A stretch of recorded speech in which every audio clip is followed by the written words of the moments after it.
ئامانج لەو سەردانە وێڕایتەبان ئەوەی کە دەستخۆشی لە مەڵبەند و لە کار و چالاکیەکانیان ئەمە و جەولەیەمان لەگەڵ مەڵبەندەکانی کەشکە هەیە لەو کاتەدا بۆ تیشی خستنە سەر هەرومەرجی سیاسی ئێستای هەرێمی کوردستانە و ئامادەکاریە بۆ هەڵبژاردنەکانی کۆمەڵی ئیسلامی بۆ هەڵبژاردنەکانی ئەنجومەنی نوێنەرانی عێراق لە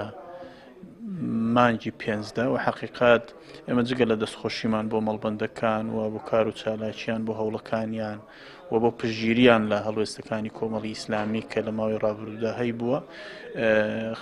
ئەو ئامادەکاریان ناکەین و ئومێدمان وایە نوێنەری زیاتر و ڕێژەیەکی بەرچاوتر لە دەنگەکان کۆمەڵی ئیسلامی بەدەستی بێنە بە هەڵبژاردنەکانی داهاتوو کە بتوانین زیاتر و باشتر خزمەتی میلەتەکەی خۆمان بکەین لە بەغدا. ئەمڕۆ وەک مەڵبەند پێشوازیمان کرد لە ئەنجومەنی سیاسی دیاربوو دانیشتێک تایبەت بوو بە تاوتوێکردنی ئەو بابەتە هەنووکانی کە ئێستا هەن لە هەرێمی کوردستانە و ڕەوشی ناوخۆدەرەوە. من ئەم جۆرە کۆبوونانە بە پێویست ئەزانم سوپاسیانەکەم دەستخۆشان یەکەم هێدارم کە بەردەوام بن بۆی بتوانێت ئەنجومەنی سیاسی لە نزیکەوە ئاوێتە بێت لەگەڵ ئۆرگانەکان لەگەڵ کادیرەکان بۆی ئەوانیش لە نزیکەوە بەرچاویان ڕۆم بێت ئەوەی کێسا کە ئەو گوزارێت لە هەرێمی کوردستان لە ڕووی سیاسیەوە لە ڕووی دارایی لە ڕووی کۆمەڵایەتیەوە